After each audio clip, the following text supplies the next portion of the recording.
예, 우리 인사하시겠습니다. 감사하며 삽시다. 네. 네. 우리 삶이 여러분 감사하십니까? 네, 감사하세요? 나에게 생명이 있고 호흡이 있고 또 우리가 이렇게 예배 드릴 수 있고 이게 다 감사한 내용들이에요. 그리고 예수님 믿는 것은 진짜 행복한 일입니다. 저는 하나님을 섬기고 예수 그리스도를 알게 된 것이 저의 인생 가운데서 가장 큰 기쁨이고 즐거움이에요. 그러니까 예수님 때문에 우리는 행복하고 예수님 때문에 즐겁고 예수님 때문에 만족하고 이런 귀한 삶이 다 되시기를 주님의 이름으로 축복합니다. 우리 하나님은 어떤 분이신가? 하나님은 우리의 피난처가 되어주신다는 거예요. 그래서 우리가 믿음을 가지고 아바 아버지 부르고 기도할 때 하나님께서는 우리의 피난처가 되어주셔서 우리의 삶을 인도해 주시고 이끌어 주시고 붙들어 주실 줄로 믿습니다. 오늘 이 시편 11편은 다윗의 시편으로 봅니다. 다윗이 정말 절망적인 상황 속에서 굴하지 않고 하나님만을 피난처로 삼는 내용이에요. 하나님만을 의지하는 내용입니다. 우리의 삶도 이 세상의 힘을 의지하는 것이 아니라 하나님 의지하시고 하나님 바라보시고 승리하시기를 축복합니다. 첫 번째로 피난처 되시는 하나님만을 의지해야 된다는 거예요. 한번 해보겠습니다. 피난처 되시는 하나님만을 의지해야 된다. 네, 하나님은 피난처십니다. 제가 옥천에서 이제 사역을 감당할 때 권사님 한 분이 계셨어요. 근데 이 권사님이 그때 처음에는 한 60대, 70대 정도 되셨을 때 어느 날 저한테 오시더니 그럽니다. 목사님, 제가 고난을 많이 받았어요. 그러세요. 그래서 무슨 고난을 많이 받으셨냐고. 그랬더니 자기 이제 배가 좀 많이 나오셨거든요. 갑자기 제가 이렇게 뱃살이 많이 있잖아요. 그러면서 이 뱃살만큼 고난을 받았어요. 막 그러시고 또 백과사전으로 몇 권을 써도 될 정도로 고난을 받으셨대요. 그래서 이제 얘기를 들어봤더니 이분이 젊었을 때 남편이 췌장암으로 돌아가신 거예요. 그리고 이제 홀로 된 과부가 되니까 막 그 주변 사람들이 괴롭히고 못 살게 굴고 그렇게 했대요. 그러니까 강하게 인생을 살아갈 수밖에 없는 거예요. 자기 자신을 지키기 위해서. 그런 삶을 사셨다 그러더라고요. 또 어떤 분은 교통사고가 났는데 그 교통사고를 도와주러 갔는데 누명을 쓰고 감옥에 가신 분도 계시더라고요. 이게 참 무슨 일인가. 근데 그런 생각이 들었어요. 인생을 살면서 다 아마 그러실 거예요. 아, 나에게도 이런 고난이 있었지. 나에게도 이런 아픔이 있었지. 이런 어려움들이 있으셨을 겁니다.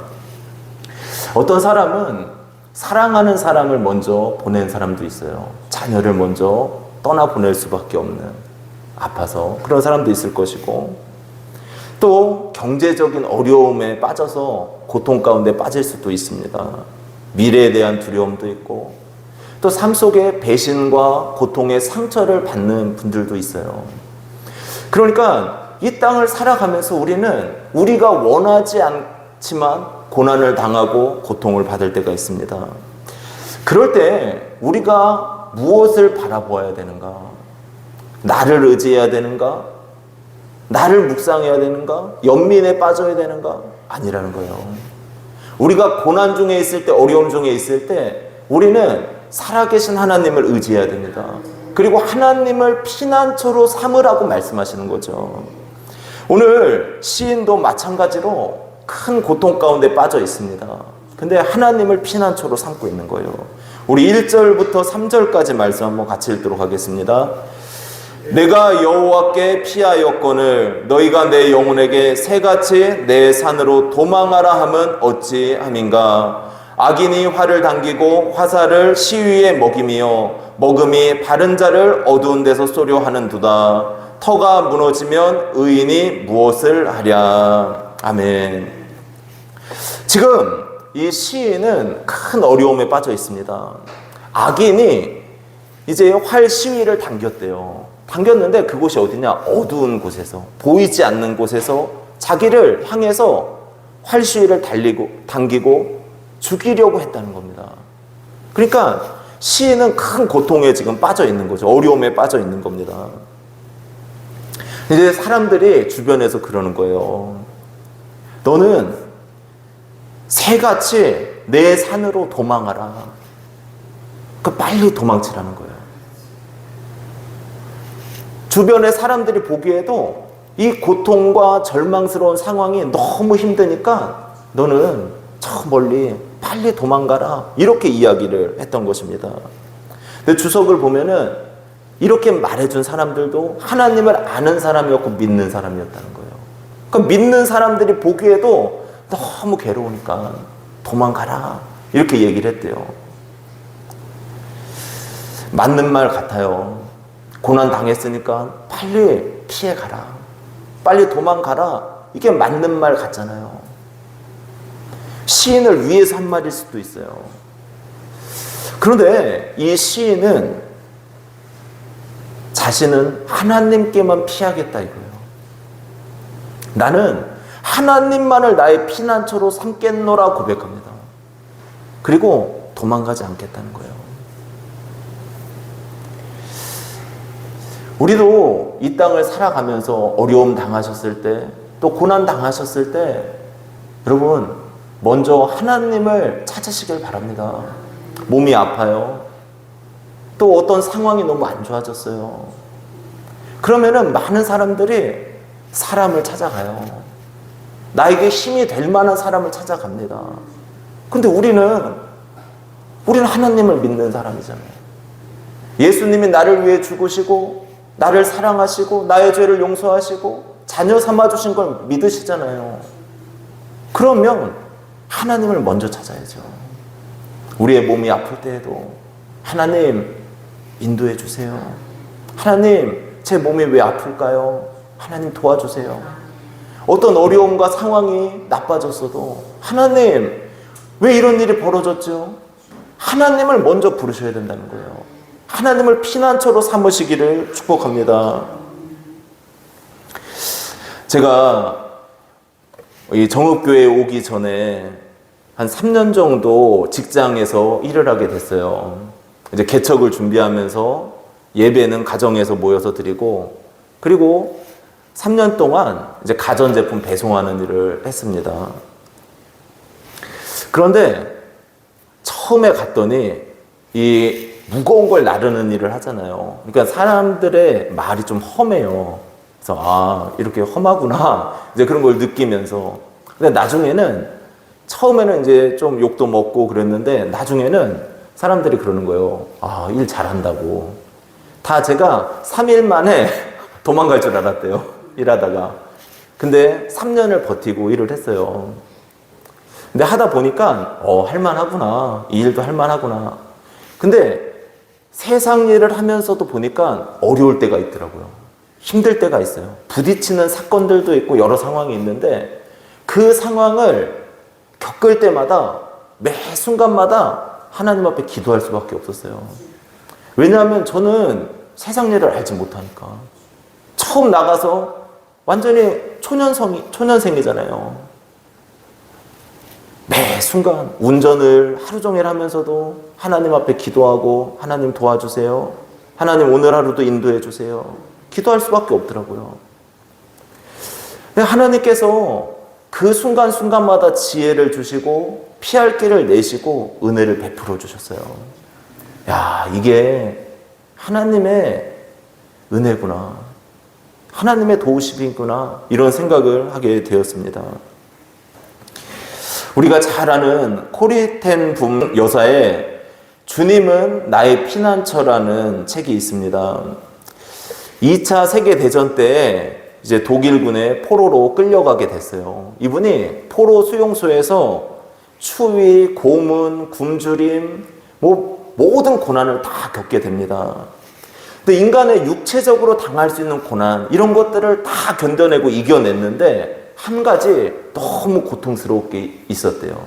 그게 뭐냐면은 뭐였을 것 같습니까? 벼룩이래요, 벼룩. 잠을 자려고 하면은 벼룩이 와서 그렇게 뜯고 막 이러는 거예요. 근데 이게 너무 괴로웠다는 거예요. 성경 말씀에 데살로니가 5장 18절에 항상 기뻐하라 그러셨잖아요. 근데 이분이 그래요. 그 글에 보면은 어떻게 하나님께서 항상 기뻐하라고 하셨지? 이렇게 벼룩이 나를 물어뜯는데 지금 고문받고 고통받는 것보다 벼룩이 더 괴롭다는 거예요. 근데 어느 날 한 환자를 데리고 의무실로 가는 도중에 독일 병사들이 나누는 이야기를 들었습니다. 이렇게 이야기를 해요. 저 감방 안에는 벼룩이 많으니까 우리 슬슬 지키자 그랬대요. 그러더래요. 아, 하나님의 뜻이 있었구나. 벼룩을 통해서 이 감방을 지켜주신 거구나. 그때 감사가 나오더래요. 기쁨이 그때 나오더래요. 여러분, 하나님께서는 우리를 어느 순간에도 지켜주시고 보호해 주십니다. 그래서 하나님을 피난처로 삼으시길 바랍니다. 하나님을 능력으로 삼으시길 바라고 하나님을 나의 산성으로 삼으시길 바라요. 그래서 어떠한 상황에도 아버지 나를 붙들어 주소서, 아버지 나를 이끌어 주소서, 하나님 앞에 먼저 기도 드리시기를 축복합니다. 지난주에 우리가 수로보니게 여인의 믿음에 대해서도 살펴봤죠. 모든 것을 오직 예수님만이 나의 딸을 고칠 수 있다는 그 믿음을 가지고 주님 앞에 매달렸잖아요. 포기하지 않고 낙심하지 않고 매달렸을 때 주님께서는 결국에는 그녀의 기도를 들으시고 응답해 주셨습니다. 로마서 8장 31절 32절에 이렇게 말씀을 하고 있죠. 그런즉 이 일에 대하여 우리가 무슨 말하리요? 만일 하나님이 우리를 위하시면 누가 우리를 대적하리요? 자기 아들을 아끼지 아니하시고 우리 모든 사람을 위하여 내주시니가 어찌 그 아들과 함께 모든 것을 우리에게 주시지 아니하겠느냐. 아멘. 하나님께서 우리를 사랑하시고 우리를 위해 주신대요. 하나님이 우리를 위하시면 그 누가 우리를 대적하겠느냐. 자기 아들도 아끼지 않을 정도로 우리를 사랑하시는 그 주님 앞에 도움을 구하고 그분께 피하는 귀한 삶이 되시기를 축복합니다. 하나님께서 우리의 피난처가 되어주실 것입니다. 하나님께서 우리의 능력이 되어주실 것이고 우리의 산성이 되어주실 줄로 믿습니다. 이 믿음으로 하루하루 한 주간 승리하시기를 축복합니다. 그리고 두 번째로 하나님의 성품을 알고 기도해야 된다는 거예요. 뭐를 알아야 된다고요? 하나님의 성품. 그러니까 하나님이 어떤 분인지 알고 기도를 해야 됩니다. 그런 얘기 있잖아요. 결혼을 하려면은 1년은 만나봐야 된다. 4계절은 지내봐야 된다. 그런 얘기 들어보신 적 있으시죠? 그러니까 그래야 그 사람을 조금 알 수 있다는 거예요. 그 사람이 어떤 성격인지, 봄에는 어떤 성격인지, 여름에는 어떤 성격인지, 뭐 계절마다 달라질 수도 있기 때문에 또 그 상황에 따라 달라질 수 있기 때문에 겪어봐야 된다는 거예요. 그런데 그렇게 1년을 만났다고 해서 다 압니까 모릅니까? 몰라요. 사람 속은 진짜 몰라요. 얼마 전에 이제 집에 사택에 그 말벌들이 많이 좀 모여 있었어요. 그래가지고 이제 말벌을 잡으려고 제가 그 모자도 쓰고 그리고 겨울옷도 있잖아요. 두꺼운 거 입고 바지도 두꺼운 거 입고 그리고 이제 그 F킬러를 가지고 말벌을 쏘려고 갔습니다. 근데 저는 사실 제일 무서운 게 뭐냐고 묻는다면은 뱀은 사실 조금 덜 무서워요. 근데 벌은 무서워요. 왜냐면은 벌한테 그때 벌침을 한번 맞았거든요. 병원에 실려갔어요. 막 얼굴이 붓고 이 입술이 이렇게 지금 입술 두껍잖아요. 근데 이 입술이 이렇게 발랑 까지는 거예요. 그러니까 더 두꺼워지고 호흡곤란이 딱 오더라고요. 봉침 맞고선 조금 있다가. 그래가지고 맨 처음에 열 시킨다고 막 권사님이 우통 까고서 막 부채질 해주고 그랬었어요. 벌이 무서워요, 저는. 그런데 저는 목숨을 걸고 이제 이 말벌들을 잡으려고 갔습니다. 그리고 집사람이랑 얘기를 했어요. 여보, 혹시 무슨 일 있으면은 나를 얘기하지 말래요, 지금. 나한테 나와서 날 도와줘야 된다. 이제 그래가지고, 그렇게 서로 얘기 끝내고서 제가 F킬러 들고 나갔어요. 그런데 이제 거의 다 막 쏘고 있는데 3마리가 저한테 날라오는 거예요. 2마리는 제가 F킬러로 쫙쫙 쏘면서 어떻게 했는데 도망갔어요. 1마리가 이 그물에 붙은 거예요. 야, 이 옆에 붙어가지고 왱 이러면서 막 저 쏠라 그러는데 소리가 얼마나 크게 들리는지 이 등치가 그 말벌 요만한 거 1마리한테 쫄아가지고 여보 빨리 나와 빨리 나와 막 이렇게 했어요. 근데 집사람이 안 들렸는지 뭔 일을 했는지 안 나오는 거예요. 그러니까 더 크게 여보 빨리 나와 막 이랬는데 야 그때도 안 나와요. 막 문 두드렸죠. 그래가지고 빨리 나오라고 이거 벌 죽여야 된다고. 그래가지고 나중에 나와가지고 어떻게 잡았는지 모르겠어요. 막 눌렀는지 때렸는지 모르겠는데 그 붙어있는 벌을 잡아가지고 이제 시체가 됐어요. 근데 그런 생각이 드는 거예요. 나 같았으면은 그래도 약속을 했으니까 벌 잡을 동안은 대기했을 텐데 어떻게 남편 죽으라고 딴 일을 하고 있나 뭐 이 생각이 드는 거예요. 그래요. 서로 다른 거죠. 다른 거. 뭐 중요한 차이도 있고. 그러니까 저는 집사람의 생각을 아직 잘 모르겠어요. 어떨 때는. 그러니까 저도 제 생각도 잘 모르겠죠. 서로 몰라요. 그래서 그냥 맞춰가는 거죠. 맞춰가는 거. 근데 우리가 이 사람 관계도 지내면서 알잖아요. 근데 우리는 하나님을 알아야 된다는 거예요. 기도할 때. 하나님이 어떤 분인지. 아시겠죠? 하나님이 어떤 분이신가. 이걸 알고선 기도하는 것과 하나님이 어떤 분인지 모르고 기도하는 것은 차이가 있다는 거예요. 오늘 이 시편 기자가 기도하는 내용을 잘 살펴보세요. 우리 4절에서 6절까지 말씀 한번 같이 읽어볼까요? 여호와께서는 그의 성전에 계시고 여호와의 보좌는 하늘에 있으며 그의 눈이 인생을 통촉하시고 그의 안목이 그들을 감찰하시도다.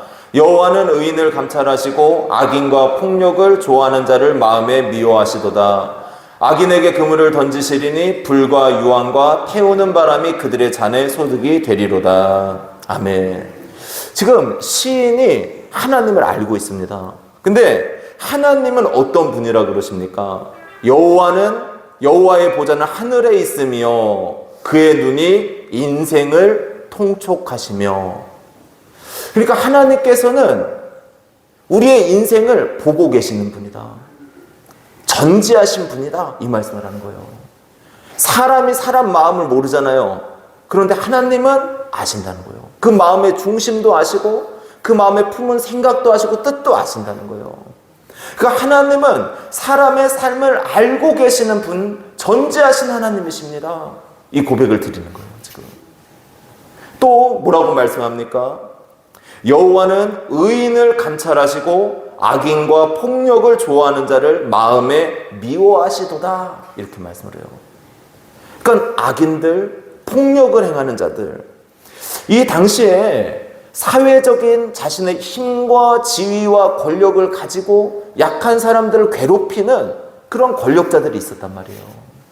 그러니까 그런 자신의 힘을 가지고 약한 자들을 괴롭히는 것에 대해서 하나님께서는 기뻐하시지 않으시는 하나님이시다. 죄와 악을 기뻐하지 않으시는 하나님. 이 이야기는 뭡니까? 하나님, 제가 지금 고난 중에 빠져 있습니다. 악인들이 저를 죽이려고 합니다. 그런데 하나님은 이 죄악을 기뻐하지 않으시는 하나님이시니까 저의 기도에 응답해 주십시오. 하나님을 지금 알고 있는 거예요. 우리가 이 하나님의 말씀을 읽고 묵상하고 계속적으로 이 성경책을 제가 읽으시라 그러잖아요. 안 되면 하루에 5절이라도 읽으시고 하루에 2절이라도 읽으시고 꼭 읽으셔야 돼요. 집에 가셔서. 이 말씀을 읽는 이유는 뭐냐 하면은 그 말씀을 통해서 하나님을 만나기 때문이에요. 예수님이 어떤 분인지 알기 때문입니다. 그러니까 성경을 읽는 시간이 너무 소중해요. 아이고 눈이 침침해요. 안 보여요. 글씨가 2개예요. 근데 요즘엔 핸드폰 어플도 있습니다. 핸드폰에다가 설치해 달라고 하면은 성경을 그냥 누르면 읽어줘요. 할 수 있어요? 없어요? 못해요? 여러분 꼭 성경을 사랑하시길 바랍니다. 읽으시길 바랍니다. 그래서 하나님을 알아야 돼요. 이 성경을 통해서 우리가 하나님이 어떤 분인지 알아야 되는데, 하나님은 어떤 분이신가? 가장 중요한 것은 창조주시다. 하나님은, 한번 해보겠습니다. 하나님은 창조주 하나님이십니다. 요즘에 단풍철이잖아요. 제가 자전거를 타고 내장산까지 갔었어요. 갔는데 막 모범 택시 경찰 아저씨들이 이제 인도를 하는 거예요. 막 이렇게 하면서 인도를 하는데, 야, 차가 끊임이 없어요. 들어가는 차, 나가는 차 막 꽉 메워져 있어요, 거기가. 어떻게 이렇게 많은 사람들이 이렇게 이 단풍을 보러 올까? 그런 생각이 들었어요. 그러면서도 단풍을 딱 보잖아요. 왜 이렇게 이뻐요? 단풍에 어떤 것은 빨간 단풍이 있죠. 어떤 것은 주황색으로 변하는 그런 단풍이 있죠. 그리고 단풍 터널을 이제 통과하면은 기분이 참 묘하고, 하나님께서 그 시절에 맞게, 때에 맞게 이렇게 변화를 주시는구나. 야, 놀랍다. 하나님의 창조의 솜씨가 아름다운 거구나. 은행나무도 얼마 전에 녹색이었잖아요. 근데 노란색으로 많이 변했죠. 은행나무길도 사실 예뻐요. 그걸 보면서도, 야, 하나님의 창조의 손길이 너무 놀랍구나. 이런 생각을 하게 됩니다. 여러분, 지구와 태양의 간격이 조금만 가까워도 우린 살 수 없어요. 이 지구에서. 살 수 없는 환경이 되고 말잖아요. 사람의 혈관 길이가 얼마입니까? 얼마예요? 내 몸의 혈관 길이가 12만 킬로래요. 12만 킬로. 모세혈관 이런 것까지 다 해가지고. 여러분, 이 12만 킬로가 우리 몸에 있어요. 너무 놀라운 그 길이잖아요. 근데 놀라운 건 뭔지 압니까? 심장이 펌프질을 탁 하잖아요. 그럼 뭐가 돌아요? 피가 돌 거 아니에요, 우리 몸에. 몇 초 걸릴 것 같아요? 12만 킬로를 돌고 오는 거래요. 너무 어렵죠? 근데 보통 46초 정도 걸린다 그래요. 야, 이게 말이 됩니까? KTX 빠르잖아요. 그거보다 더 빨라요. 그것만 봐도, 야, 창조가 하나님께서 창조하시지 않았다면, 정확하게 창조하시지 않았다면 어떻게 우리가 살아갈 수 있을까? 그런 생각이 들어요. 여러분, 하나님께서 우리를 창조하신 줄로 믿습니다. 그 믿음으로 하나님 앞에 기도하고 또 하나님을 바라보는 우리가 되기를 바랍니다. 그리고 또 하나님은 어떤 분이신가? 성경을 통해서 하나님은 우리를 사랑하시는 분이시다. 요한복음 3장 16절에 하나님이 세상을 이처럼 사랑하사 독생자를 주셨으니 이는 그를 믿는 자마다 멸망하지 않고 영생을 얻게 하려 하심이라. 그러니까 하나님께서 우리를 사랑하신대요. 이 세상을 사랑하신대요. 우리를 사랑하신대요. 그리고 예수님을 믿는 자마다 멸망하지 않고 영생을 얻게 하신다. 그러니까 하나님의 사랑이 예수 그리스도 앞에 다 나타나 있는 거예요. 그래서 예수님이 십자가를 지시고 부활하시고 우리의 죄를 용서하시고 우리를 의롭다 칭해 주시고 구원이 바로 예수님께 다 있습니다. 예수님을 바라볼 때 여러분 뭘 바라보십니까? 예수님이 누구예요 도대체? 예수님은 나를 사랑하시는 분. 하나님께서 나를 사랑하시는 것의 증표가 바로 예수 그리스도예요. 그래서 우리는 이 예수님을 귀하게 생각하고 예수님을 사랑하고 예수님의 이름 때문에 기쁘고 예수님 이름 때문에 행복하고 만족한 인생을 살아가는 거죠. 여러분, 하나님이 우리를 사랑하시는 줄로 믿습니다.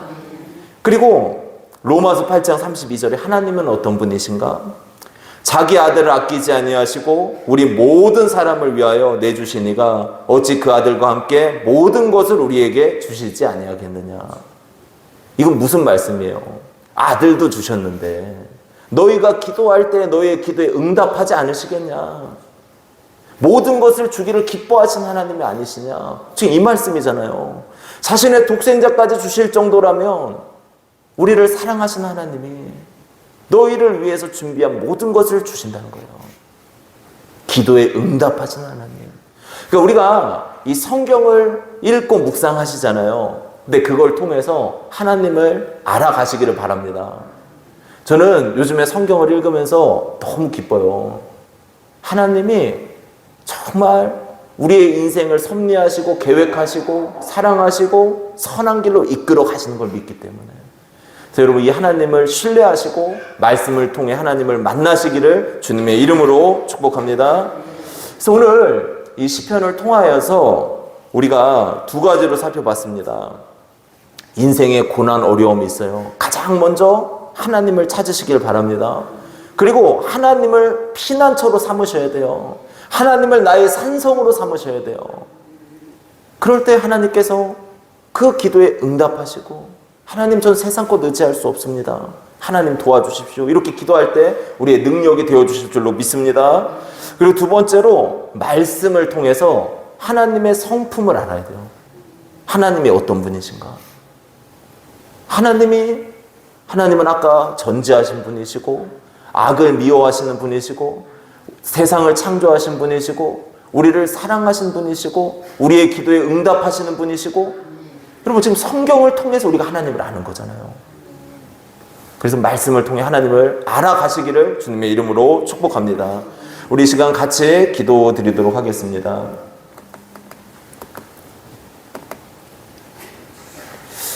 우리가 하나님 앞에 기도하시며 나아가실 텐데 하나님 정말 하나님께서 나의 인생의 여정 가운데 나의 피난처가 되어주시고 환난 날에도 나를 도와주시고 나의 도움이 되어주시옵소서.